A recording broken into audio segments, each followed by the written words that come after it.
وأشهد أن لا إله إلا الله وحده لا شريك له وأشهد أن محمدا عبده ورسوله أما بعد فإن خير الحديث كتاب الله وخير الهدي هدي محمد وشر الأمور محدثاتها وكل محدثة بدعة وكل بدعة ضلالة وكل ضلالة في النار. أعوذ بالله من الشيطان الرجيم. بسم الله الرحمن الرحيم.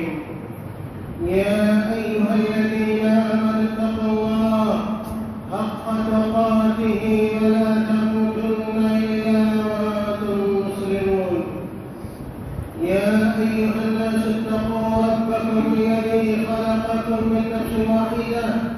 وخلق منها زوجها وبث منهما رجالا كثيرا ونساء واتقوا الله الذي تساءلون به والأرحام إن الله كان عليكم رقيبا. يا أيها الذين آمنوا اتقوا الله وقولوا قولا سديدا يصلح لكم أعمالكم ويغفر لكم ذنوبكم ومن يطع الله ورسوله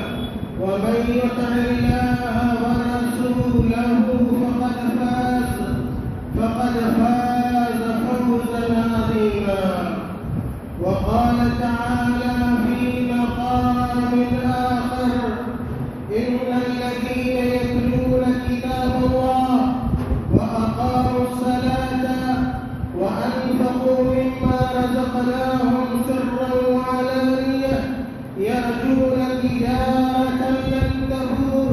ليوفيهم أجورهم ويزيدهم من فضله إنه غفور شكور. حضرات علماء کرام، قابل احترام اساتذہ جامعہ اور عزیز طلباء، میں ابھی آپ حضرات کے سامنے خطبہ مسنونہ کے بعد قرآن مقدس سے سورہ فاطر کی 2 آیتیں پڑھی. میرے بھائیوں، ان دونوں آیتوں میں رب ذوالجلال نے اپنی کتاب کی عظمت کو، اس کی بلندی کو اور اس کی تلاوت کرنے والے کے مقام اور مرتبے کو، اجر و ثواب کو بیان کیا ہے. میرے بھائیوں، اللہ رب العالمین نے ارشاد فرمایا، کہا اللہ تعالیٰ نے ان الذین یتلون کتاب اللہ، کہ بے شک وہ لوگ جو اللہ کی کتاب کی تلاوت کرتے ہیں. اور اس آیت کے ذکر میں وہ سارے لوگ آتے ہیں یا داخل ہوتے ہیں جن کو اللہ رب العالمین یہ توفیق عطا فرماتا ہے کہ وہ اللہ تعالیٰ کی کتاب یعنی قرآن مجید کی تلاوت کرے اور اس طرح تلاوت کرے جس طرح تلاوت کرنے کا حق ہے. آگے اللہ تعالیٰ نے کہا وَأَقَامُوا الصَّلَاةَ، کہ وہ لوگ جو نماز قائم کرتے ہیں یعنی پوری پابندی کے ساتھ، اہتمام کے ساتھ نماز ادا کرتے ہیں،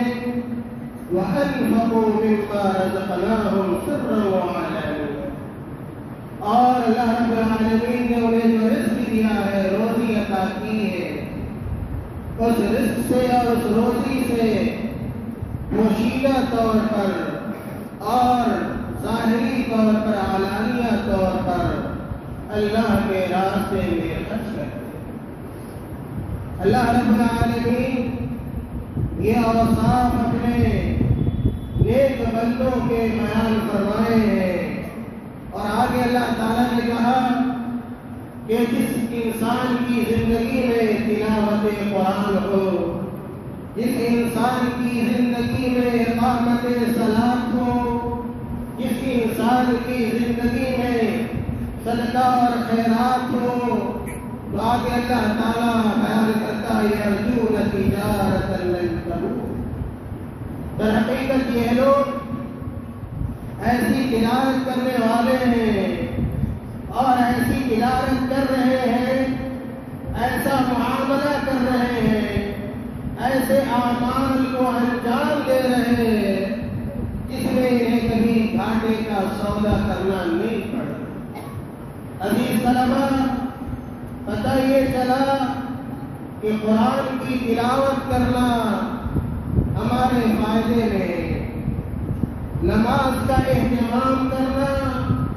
یہ ہمارے حق میں ہے، اور اسی طرح اللہ رب العالمین کے عطا کیے ہوئے رزق سے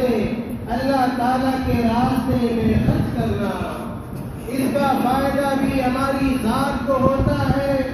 اللہ رب العالمین ان اعمال کی بدولت ہمیں نیکی اور اجر عطا فرماتا ہے۔ مزید اللہ تعالیٰ نے آگے کہا لِيُوَفِّيَهُمْ أُجُورَهُمْ، تاکہ ہم ان لوگوں کو ان کی اجرتیں دیں، وَيَزِيدَهُمْ مِنْ فَضْلِهِ، اور ہم اپنے فضل سے انہیں مزید نواز دیں، إِنَّهُ غَفُورٌ شَكُورٌ۔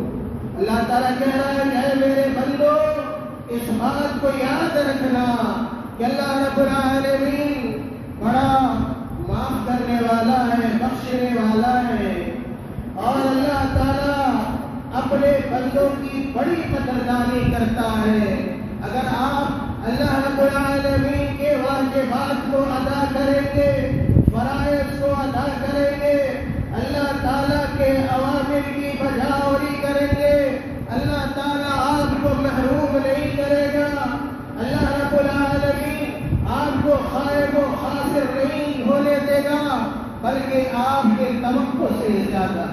آپ کی امید سے زیادہ اللہ رب العالمین دنیا میں بھی آپ کو نعمتوں سے نوازے گا، اور اس دنیا سے جانے کے بعد اس دنیا میں بھی اللہ رب العالمین آپ کے درجات کو بلند فرمائے گا۔ میرے بھائیوں، دراصل میں یہ کہنا چاہتا ہوں اور اس طرف اشارہ کرنا چاہتا ہوں کہ مدارس اور جامعات کے اندر بہت سارے علوم پڑھائے جاتے ہیں،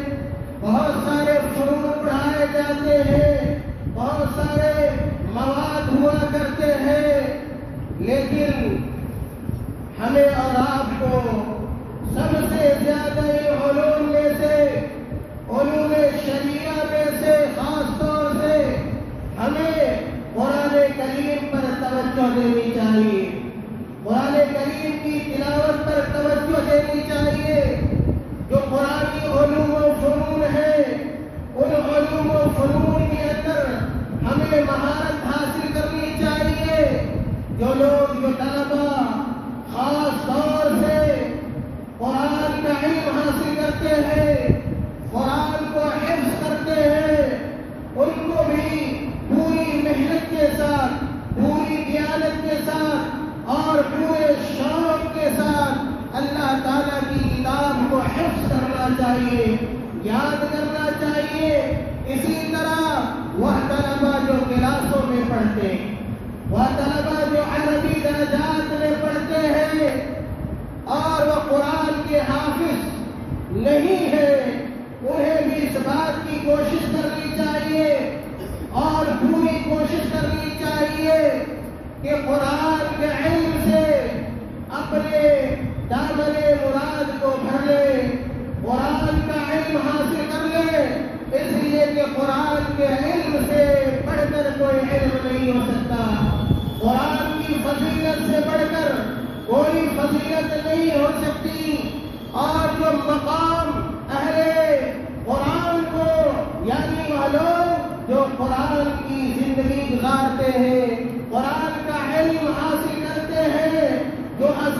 ایسے لوگوں کی ہوتی ہے اور جو بلندی ایسے لوگوں کو ملتی ہے، میرے بھائیوں، اس کی برابری کوئی اور آدمی نہیں کر سکتا ہے۔ اسی لیے آپ دیکھیں گے کہ وہ لوگ جن کو شغف ہوتا ہے قرآن سے اور قرآنی علوم میں مہارت رکھتے ہیں، تخصص رکھتے ہیں، ان کے درجات کو، ان کے مقام کو، ان کی فضیلت کو قرآن کریم میں بھی بہت ساری آیتوں میں بیان کیا گیا ہے، اور اللہ کے نبی صلی اللہ علیہ وسلم نے بھی حفاظ قرآن کے اور قرائے قرآن کی عظمت کو اور فضیلت کو، مقام اور مرتبے کو بیان کیا ہے۔ میرے بھائیوں، صحیح مسلم کی روایت ہے، نافع بن عبد الحارث کہتے ہیں کہ ان کی ملاقات عمر بن خطاب رضی اللہ تعالیٰ عنہ سے ہوئی۔ عثمان کے مقام پر نافع بن عبد الحارث کی ملاقات عمر بن خطاب رضی اللہ تعالیٰ عنہ سے عثمان کے مقام پر ہوئی، اور یہ عثمان جگہ کا نام ہے جو مکہ اور مدینہ کے مابین واقع ہے۔ اس کے بعد عمر رضی اللہ تعالیٰ عنہ خلیفہ وقت تھے، اور عمر رضی اللہ تعالیٰ عنہ نافع بن عبد الحارث کو مکہ کا عامل مقرر کیا کرتے تھے، اور یہ استقبال کے لیے، یعنی نافع بن عبد الحارث عمر رضی اللہ تعالیٰ عنہ کے استقبال کے لیے مکہ سے چل کر عثمان پہنچے تھے۔ جب ملاقات ہوئی ایک دوسرے سے تو عمر رضی اللہ تعالیٰ عنہ نے پوچھا، من استعملت علی اہل الوادی، کہ اے نافع، تم نے مکہ میں اپنا جانشین کس کو مقرر کیا ہے، اپنا نائب کس کو بنایا ہے؟ تو نافع بن عبد الحارث نے کہا ابن ابزا، کہ اے عمر رضی اللہ تعالیٰ عنہ، میں نے اپنا جانشین مکہ کے اندر ابن ابزا کو مقرر کیا ہے۔ عمر رضی اللہ تعالیٰ عنہ نے پوچھا کہ یہ ابن ابزا کون ہے؟ تو کہا نافع نے کہ مولا من موالینا، یہ ہمارے آزاد کردہ غلاموں میں سے ایک ہے۔ عمر رضی اللہ تعالیٰ عنہ نے تعجب کا اظہار کیا اور کہا انہوں نے فاستخلفت علیہم مولا، کہ آپ نے اہل مکہ کا عامل اور اپنا جانشین ایک غلام کو بنا دیا ہے۔ میرے بھائیوں اور عزیز طلبا، غور سے سنیے، نافع بن عبد الحارث نے کیا جواب دیا، اور اس جواب سے عمر بن خطاب رضی اللہ تعالیٰ عنہ کو اتنا سکون ملا، اتنا اطمینان ملا، اور نافع بن عبد الحارث کی جو رائے تھی اور اپنا جن کو جانشین بنایا تھا، اس بات سے عمر بن خطاب رضی اللہ تعالیٰ عنہ کو خوشی ملی، مسرت حاصل ہوئی۔ کہا نافع بن عبد الحارث نے کہ ابن ابزا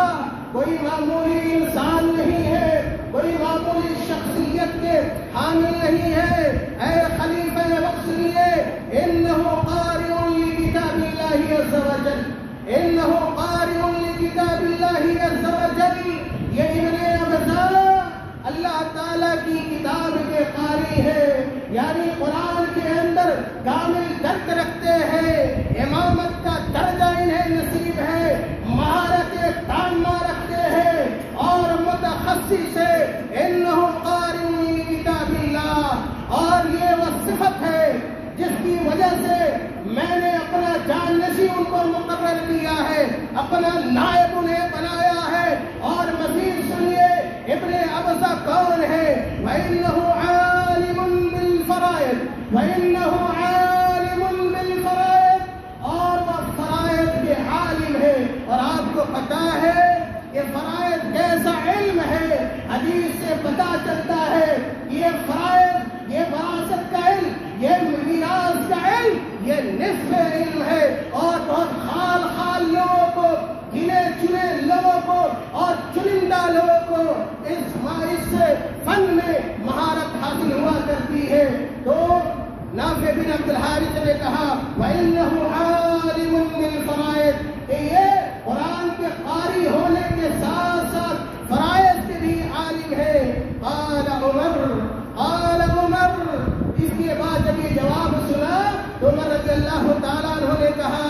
کہ اما ان نبیکم صلی اللہ علیہ وسلم قد قال، کہ اے نافع سنیے کہ اللہ کے رسول صلی اللہ علیہ وسلم نے تمہارے نبی نے اس تعلق سے یعنی قرآن کے تعلق سے بیان فرمایا تھا، ان اللہ یرفع بہذا الکتاب اقواما، ان اللہ یرفع بہذا الکتاب اقواما ویضع به آخرین، کہ اللہ رب العالمین بہت سارے لوگوں کو اس کتاب کی وجہ سے یعنی قرآن کی وجہ سے قرآن کا علم چاہے طلبہ حاصل کرے یا کہ کوئی اور آدمی حاصل کر لے، اللہ رب العالمین اس کو بلندی عطا فرماتا ہے، اس کو عزت عطا فرماتا ہے، احترام اسے ملتا ہے، بلندی اور شہرت ملتی ہے، اور دنیا کی ساری نعمتیں ساری دولتیں اس انسان کو حاصل ہوتی ہے جو صحیح معنوں میں قرآن کا عالم بھی ہوتا ہے، قرآن کے فنون پر دسترس رکھنے والا ہوتا ہے، عبور اور مہارت رکھنے والا ہوتا ہے، اور قرآن پر چلنے والا بھی ہوتا ہے۔ آگے اللہ کے نبی انہوں نے کہا کہ اللہ کے نبی صلی اللہ علیہ وسلم نے فرمایا وَيَدْعُ بِهِ آخَرِينَ وَيَدْعُ بِهِ آخَرِينَ، کہ اللہ رب العالمین ان قوموں کو پسپا کر دیتا ہے، ان قوموں کو ہلاک کر دیتا ہے، اور وہ قومیں ضائع ہو جاتی ہیں، برباد ہو جاتی ہیں جو قوم قرآن سے اپنے تعلق کو توڑ لیتی ہے، اپنے رشتے کو ختم کر دیتی ہے۔ عزیز طلبہ، اس حدیث کا پیغام یہ ہے، اور میرے اس حدیث کو ذکر کرنے کا مقصد یہ ہے کہ اگر اللہ تعالیٰ نے آپ کو موقع دیا ہے اور یہ وقت آپ کو ملا ہے کہ آپ شرعی علوم کے اندر مہارت حاصل کرے، شرعی علوم کو حاصل کرے، تو سب سے آگے اور سب سے مقدم آپ کے نزدیک قرآن کا علم ہونا چاہیے، تلاوت کے اعتبار سے بھی، تجوید کے اعتبار سے بھی، قرأت کے اعتبار سے بھی، معنی اور مطالب کے اعتبار سے بھی، اس کے تفاسیر کے اعتبار سے بھی، اور سب سے زیادہ عمل کرنے کے اعتبار سے آپ قرآن کو فوقیت دیجیے، قرآن کو سب سے آگے رکھیے۔ میرے بھائیوں، اگر آپ قرآن کا علم حاصل کریں گے، قرآن کو اگر آپ مقام دیں گے، قرآن کو اگر آپ حیثیت دیں گے، تو یاد رکھیے قرآن آپ کو بہت کچھ دے گا، قرآن آپ کو بہت کچھ دے گا، دنیا میں بھی فائدہ ہوگا، قبر میں بھی فائدہ ہوگا، اور آخرت میں بھی آپ کو فائدہ ہوگا۔ میرے بھائیوں، ابو مسعود الانصاری رضی اللہ تعالیٰ عنہ سے مروی ہے، کہتے ہیں قال رسول اللہ صلی اللہ علیہ وسلم،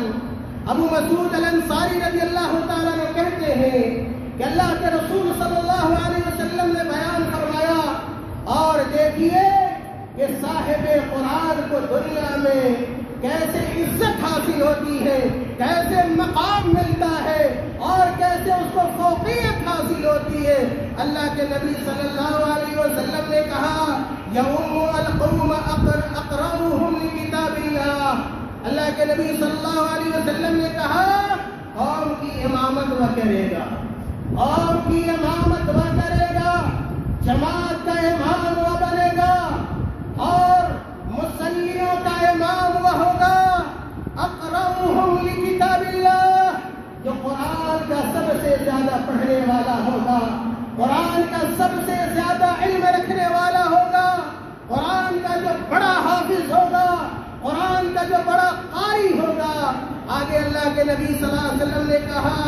فَإِن كَانُوا فِي الْقِرَاءَةِ سَوَاءً، کہ اگر بہت سارے لوگ ہیں اور قرآن کے پڑھنے کے معاملے میں، قرآن کا علم رکھنے کے معاملے میں اگر سب مساوی ہو، سب برابر ہو، تو اللہ کے نبی صلی اللہ علیہ وسلم نے کہا فَعَالَمُهُمْ بِسُنَّةٍ، فَعَالَمُهُمْ بِسُنَّةٍ، تو ترغیب اس آدمی کو حاصل ہوگی جس کو سنت کا سب سے زیادہ علم ہوگا۔ فَإِن كَانُوا فِي السُّنَّةِ سَوَاءً، اگر معاملہ یہ ہو کہ سنت کے معاملے میں بھی سارے لوگ یکساں ہوں، تو اللہ کے نبی صلی اللہ علیہ وسلم نے کہا فَأَقْدَمُهُمْ هِجْرَةً، تو دیکھا یہ جائے گا کہ ان لوگوں میں سب سے پہلے ہجرت کس نے کی ہے؟ فَإِنْ كَانُوا فِي الْهِجْرَةِ سَوَاءً، اگر ہجرت کے معاملے میں بھی سب یکساں ہو تو اللہ کے نبی صلی اللہ علیہ وسلم نے کہا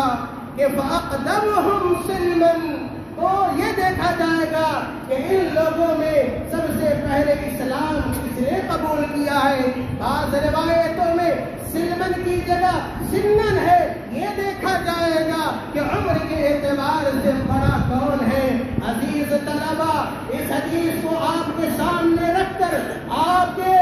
دل میں یہ بات داخل کرنا چاہتا ہوں اور آپ تک یہ پیغام پہنچانا چاہتا ہوں کہ اگر آپ قرآن میں محنت کریں گے اور قرآن کا علم مشقت کے ساتھ حاصل کریں گے اور شوق کے ساتھ حاصل کریں گے تو دنیا کے فائدے بھی آپ کو حاصل ہوں گے۔ اور آپ دیکھتے ہیں جب آپ اپنے گاؤں میں جاتے ہوں گے،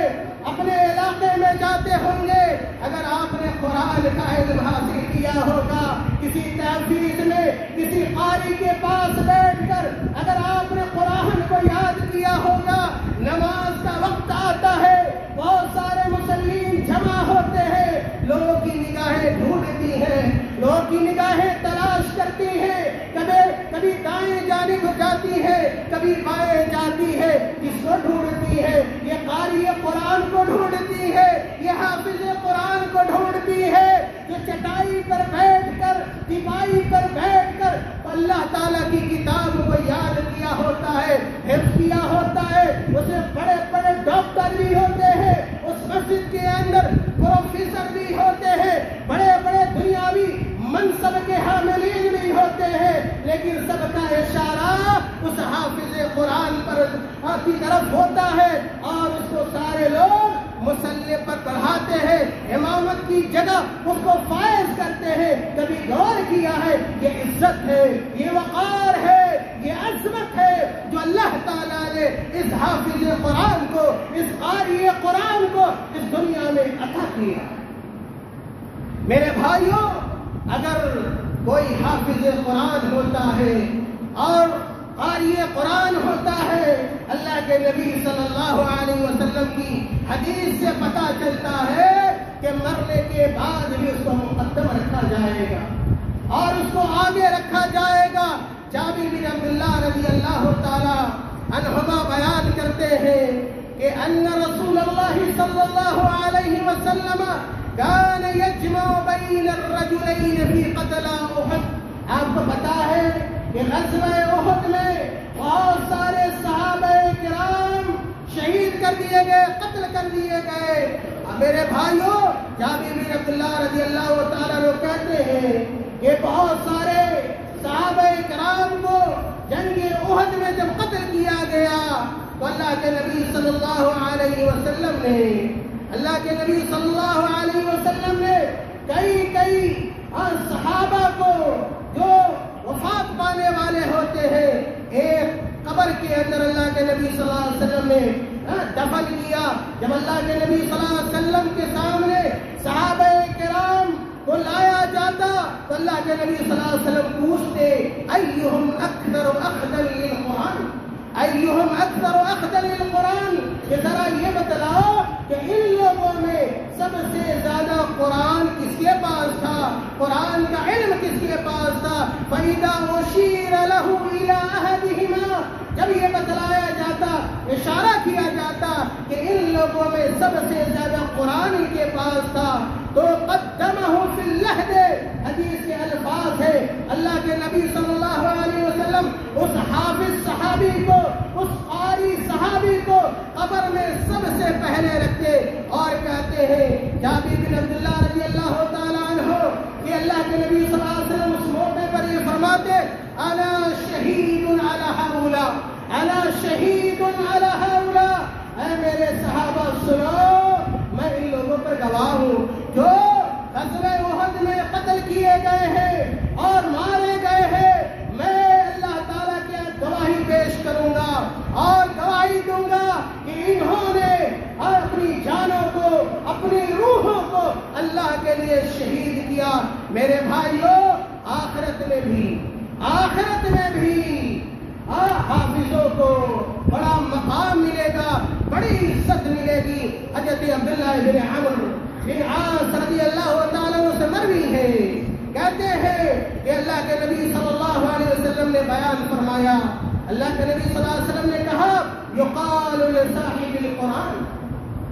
یہ حدیث آپ ہمیشہ سنتے ہوں گے، خاص طور سے رمضان کے مہینے میں. اللہ کے نبی صلی اللہ علیہ وسلم نے کہا کہ یقال لصاحب القرآن، کہ صاحب قرآن سے کہا جائے گا، قرآن کا علم رکھنے والے، قرآن کا درک رکھنے والے، قرآن کے اوپر اپنا وقت خرچ کرنے والے، قرآنی علوم کے اندر مہارت پیدا کرنے والے سے کہا جائے گا اقرا ورقا، اے اللہ کے بندے قرآن پڑھو، قرآن پڑھو. میں کہا کرتا ہوں اپنے طلباء سے، اپنے عزیزوں سے، کہ جو بھی آپ کو وقت ملتا ہے آپ دیگر کتابوں کو بھی پڑھیں، خاص طور سے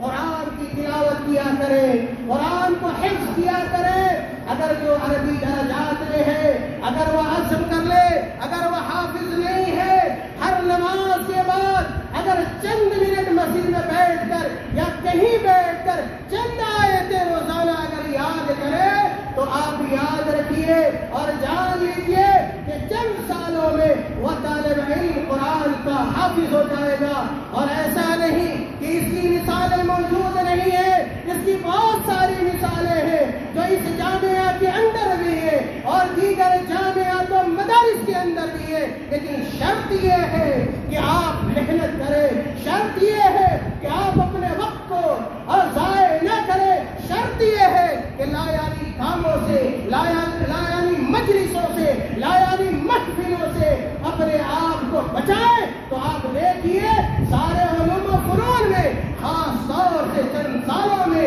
آپ قرآن کے حافظ ہو جائیں گے اور یہ ساری عظمتیں آپ کی مقدر بن جائیں گی. میرے بھائیوں اللہ کے نبی صلی اللہ علیہ وسلم نے کہا کہ کہا جائے گا قیامت میں اقرا، کہ پڑھو ورقا اور جنت کی منزلوں کو پار کرو، ورتل قرآن کی تلاوت کرو کما کنت ترتل فی الدنیا، جیسا کہ تم دنیا میں قرآن کی تلاوت کیا کرتے تھے. اور کہا جائے گا فإن منزلتک عند آخر آیۃ تقرأها، کہ سنو یہ جنت کے درجات تمہارے وہاں مکمل ہوں گے، تمہاری منزل آخری منزل وہاں ہوگی جہاں قرآن کی تلاوت ختم ہوگی. میرے بھائیوں یہ عظمت ہر آدمی کو حاصل نہیں ہوگی، یہ بلندی، یہ فضیلت ہر آدمی کو حاصل نہیں ہوگی، بلکہ یہ فضیلت حافظ قرآن کو حاصل ہوگی، قاری قرآن کو حاصل ہوگی. ہمارے علماء کرام جو ماضی میں تھے اور آج بھی جو علماء ربانیین ہے، میرے بھائیوں اپنی تعلیم کا آغاز قرآن کے حفظ سے کیا کرتے تھے، قرآن کی آیتوں کو سمجھنے سے کیا کرتے تھے اور قرآن کا علم ایک فضیلت سمجھا جاتا تھا. میرے بھائی اسی آپ دیکھیں گے جب روات کی زندگی کو پڑھیں گے، جب صحابہ اور تابعین اور تبع تابعین کی زندگی کو پڑھیں گے کہ اگر کوئی قاری تھا، کوئی حافظ تھا تو مترجمین نے اور زندگی لکھنے والے لوگوں نے اس خوبی کو بھی بیان کیا ہے. اور اگر جو کسی کا درد قرآن کے اندر نہیں تھا، قرآن میں اگر پختہ نہیں تھا، قرآن میں اگر مہارت نہیں رکھتا تھا، اس چیز کی طرف بھی بہت سارے محدثین نے اشارہ کیا ہے. حافظ ابن حجر رحمۃ اللہ علیہ بہت بڑے امام گزرے ہیں اور طلبہ ان کی شخصیت سے واقف ہے. میرے بھائیوں حافظ ابن حجر رحمۃ اللہ علیہ نے تقریب کے اندر جب عثمان بن ابی شیبہ رحمۃ اللہ علیہ کی زندگی کو لکھا، ان کی حالات کو لکھا، تو حافظ ابن حجر رحمۃ اللہ علیہ نے کہا عثمان بن ابی شیبہ کے بارے میں جو خود بہت بڑے محدث تھے، کہا ثقۃ حافظ شہیر وله اوہام. یہ حافظ ابن حجر کے الفاظ ہیں. کہا کہ ثقۃ، یہ عثمان بن ابی شیبہ یہ ثقہ ہے، یہ حافظ ہے اور مشہور ہے وَلَهُ أَوْهَامٌ، لیکن ان سے غیر ارادی طور پر غلطیاں بھی ہو جاتی تھی۔ اور آگے کہا حافظ ابن حجر رحمۃ اللہ علیہ نے کہ كَانَ لَا يَحْفَظُ الْقُرْآنَ، كَانَ لَا يَحْفَظُ الْقُرْآنَ، ایک طرح سے یہ آپ کہہ لیجئے کہ جھڑ ہے جس کو صحیح معنی محدثین نے جب تصور نہیں کیا ہے، لیکن پھر بھی حافظ ابن حجر رحمۃ اللہ علیہ نے اس طرف اشارہ کیا کہ عثمان بن ابی شیبہ قرآن میں مہارت نہیں رکھتے تھے۔ میرے بھائیوں، میں یہ بتلانا چاہتا ہوں اس قول کے ذریعے کہ قرآن میں مہارت پیدا کرنا یہ فضیلت کی بات ہے۔ اور اگر کوئی آدمی قرآن میں مہارت نہ رکھتا ہو، آج مدارس کا حال کیا ہے؟ آج مدارس جامعات کا حال کیا ہے؟ بہت سارے متخرجین، بہت سارے فارغین آپ کو ایسے مل جائیں گے جو جنہوں نے فضیلت کی ہوگی، جنہوں نے عالمیت کی ہوگی، لیکن اتنی استطاعت وہ نہیں رکھتے کہ نماز کی امامت کر سکیں۔ ان کا تلفظ درست نہیں، ان کے مخارج درست نہیں، اور صحیح طور پر قرآن کی تلاوت نہیں کر سکتے۔ یقین جانیے آپ بڑے سے بڑے فقیہ ہو جائیں، بڑے سے بڑے محدث ہو جائیں، بڑے سے بڑے اصولی ہو جائیں، بڑے سے بڑے لغوی ہو جائیں، لیکن اگر قرآن پڑھنے نہیں آتا تو اس سے بڑھ کر کوئی شرمندگی کی بات، ندامت کی بات اور پشیمانی کی بات میرے بھائیوں نہیں ہو سکتی۔ میرے بھائیوں، آخری نقطہ یہ ہے کہ علم، تعلیم اس وقت آتا ہے یا ایک کہ تعلیم اس وقت ہم اور آپ حاصل کر سکتے ہیں جب محنت کریں، جب کسی علم کے حاصل کرنے کا شوق ہمارے اندر پیدا ہو جائے۔ یہ کہہ دینا کہ ہم محنت کرتے ہیں، یاد کرتے ہیں، قرآن یاد نہیں ہوتا، حدیثیں یاد نہیں ہوتی، نہیں۔ اب اندازہ لگائیے، ایک آدمی جاہل ہوتا ہے، کچھ اس کو پڑھنا نہیں آتا، لیکن جب مکتب میں داخل کیا جاتا ہے، محنت کرتا ہے، وہ علم حاصل کر لیتا ہے۔ اللہ تعالیٰ نے ہمیں اپنی نعمتیں عطا کی ہیں، ہم آپ ذہن رکھتے ہیں، دماغ رکھتے ہیں، آپ سننے کی صلاحیت رکھتے ہیں، دیکھنے کی صلاحیت رکھتے ہیں، یہ ساری صلاحیتیں اللہ تعالیٰ نے ہمیں دی ہوئی ہے۔ اگر ہم عزم کر لیں گے، ارادہ کر لیں گے اور یہ ٹھان لیں گے کہ ہمیں قرآن کا حافظ بننا ہے، قرآن میں مہارت پیدا کرنی ہے، قرآن میں تبحر حاصل کرنی ہے، یاد رکھیے کہ آپ قرآن کے بھی ماہر ہو سکتے ہیں، حدیثوں کے بھی ماہر ہو سکتے ہیں اور تفسیر کے بھی ماہر ہو سکتے ہیں۔ جس فن میں آپ اپنا جھنڈا گاڑنا چاہے، یاد رکھیے کہ اللہ کی توفیق کے بعد اور اپنی محنت کی بدولت آپ اس فن میں اپنے علم کا اور عمل کا جھنڈا گاڑ سکتے ہیں۔ میرے بھائیوں، قرآن کریم کے حفظ کرنے کے بہت سارے طریقے ہیں، اصول ہیں جن کو اہل علم نے بیان کیا ہے، لیکن وقت اس کی اجازت نہیں دیتا کہ ہم اس طرف جائیں۔ میرے بھائیوں، سب سے اہم چیز اخلاص پیدا کیجیے، اور جو بھی علم حاصل کیجیے اللہ کی، ریا نہ ہو، دکھاوا نہ ہو، نمود نہ ہو، نمائش نہ ہو، بلکہ اللہ کے لیے علم حاصل کیجیے گا، اللہ کی مدد آئے گا، اللہ تعالیٰ آپ کا مددگار بن جائے گا، معاون ہوگا اور خیر کی توفیق عطا فرما دے گا۔ اور یہ سنہرا موقع ہمیں ملا ہوا ہے، جامعہ کی زندگی ہے، جامعہ کی چہار دیواری ہے، جامعہ کے اجلہ اساتذہ کرام ہیں، قرائے اعظام ہیں، حفاظ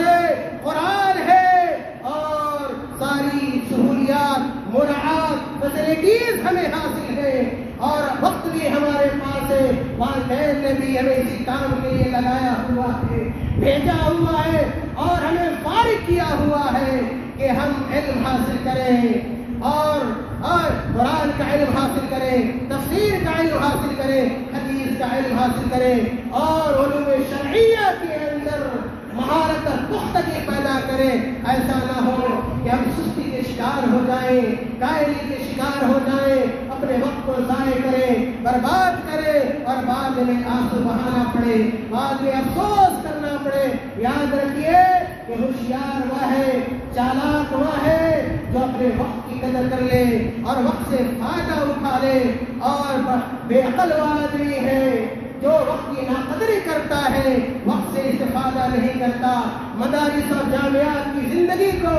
اپنے مستقبل کو بنانے کے لیے استعمال نہیں کرتا. میرے بھائیوں، وقت کا حساب بھی اللہ تعالیٰ کے یہاں دینا ہوگا. اس لیے ہم تمام لوگ اس بات کا عہد کریں، اس بات کا پختہ وعدہ کریں کہ ہم اپنے وقت کی حفاظت کریں گے، ہم اپنی نیتوں کے اندر اخلاص پیدا کریں گے اور علوم دینیہ کے اندر مہارت حاصل کریں گے. اور سب سے زیادہ ہم اور آپ قرآن کے علم حاصل کرنے، تفسیر کا علم حاصل کرنے میں محنت اور لگن سے کام لیں گے. اللہ تعالیٰ ہم تمام لوگوں کو کہنے سننے سے زیادہ عمل کرنے کی توفیق عطا فرمائے. اللہ رب العالمین ہم تمام لوگوں کو نعمت علم سے مالا مال فرما دے. اللہ تعالیٰ ہمارے اندر سے سستی کو، غفلت کو دور فرما دے. اللہ تعالیٰ ہم تمام لوگوں کی شیطانوں سے حفاظت فرما لے اور ہمیں دنیا میں